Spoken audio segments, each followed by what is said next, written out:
Hello दोस्तों, स्वागत है आपका मेरे YouTube channel let's study with Poonam में, जिसमें हम जीके जीएस से रिलेटेड टॉपिक के बारे में चर्चा करते हैं और आपके लिए नए नए विषयों को खोज कर लाते हैं।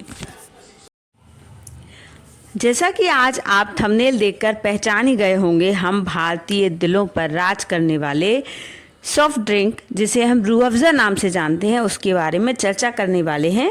तो चलिए वीडियो को शुरू करते हैं।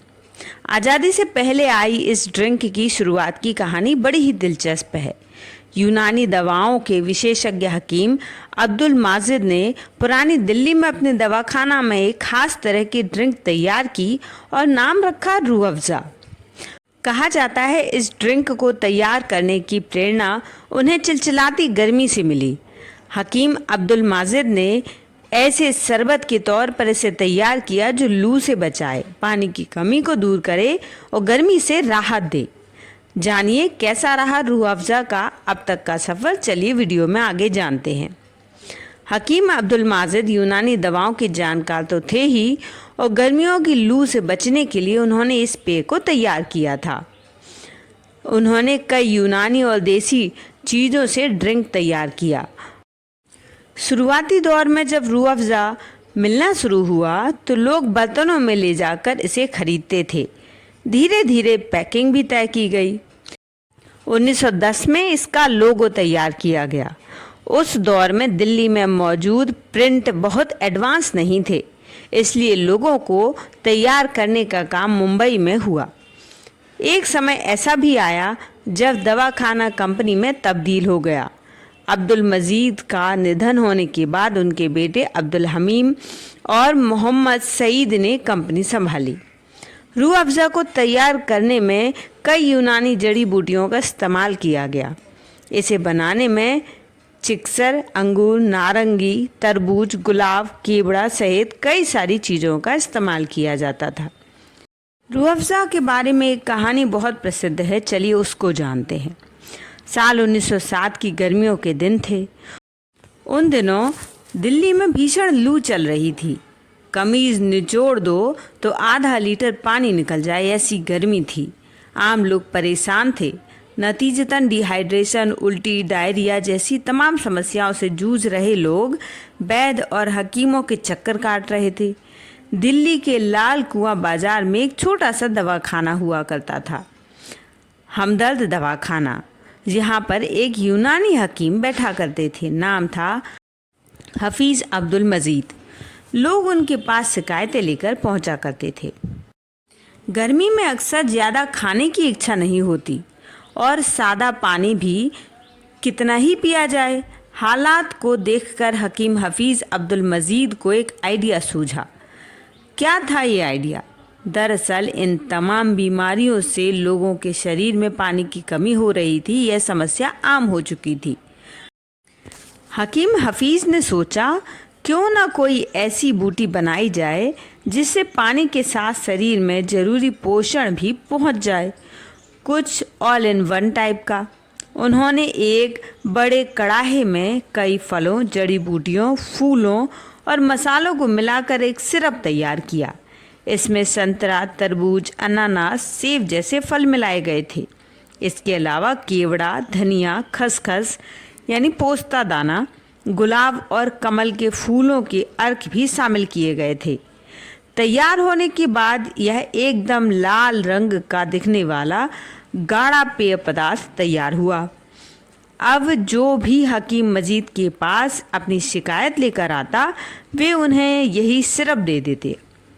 तब ग्राहक उसे कांच की बोतलों और बर्तनों में ले जाया करते थे।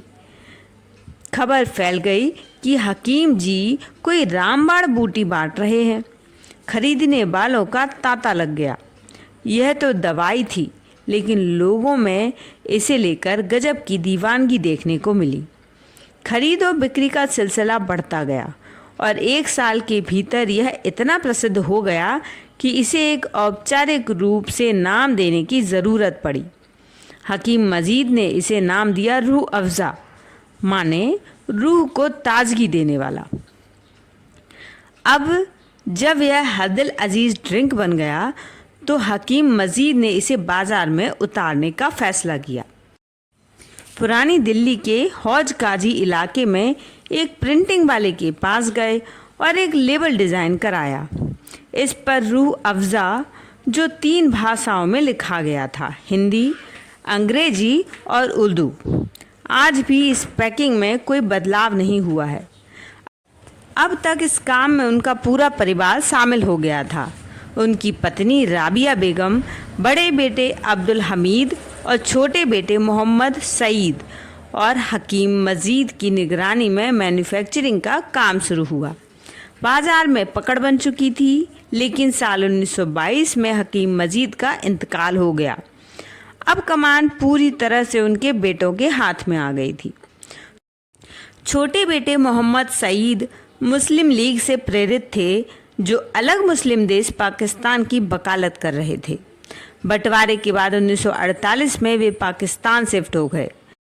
उनके साथ रूह अफ़ज़ा का नुस्खा तो था ही, जिसकी बदौलत कराची में उन्होंने इसे बनाने का काम शुरू किया। इधर भारत में मूल कंपनी का काम बड़े बेटे अब्दुल हमीद ने संभाल रखा था। पाकिस्तान में दोबारा इस ब्रांड को स्थापित करना थोड़ा चुनौतीपूर्ण था।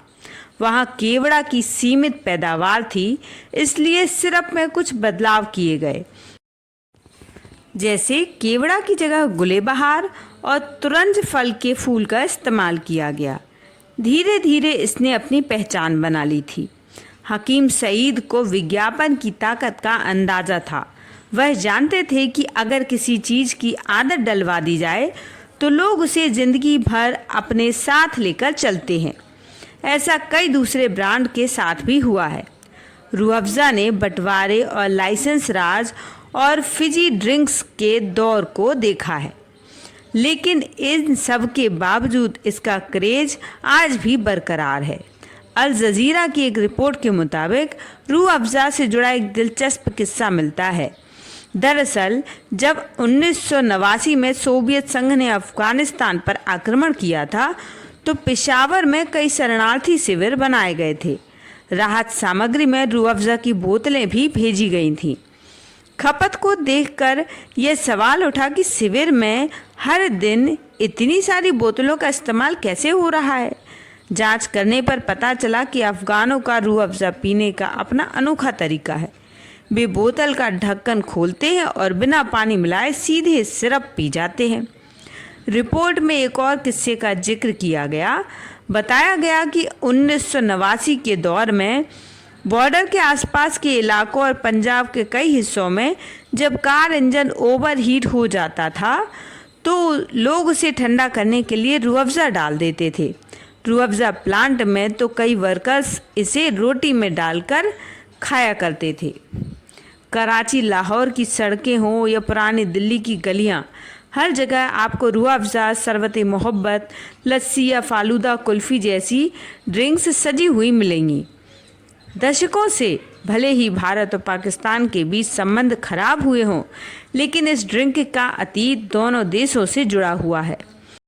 तो दोस्तों, रूह अफ़ज़ा के इतिहास पर बना ये वीडियो आपको कैसा लगा ज़रूर बताइए।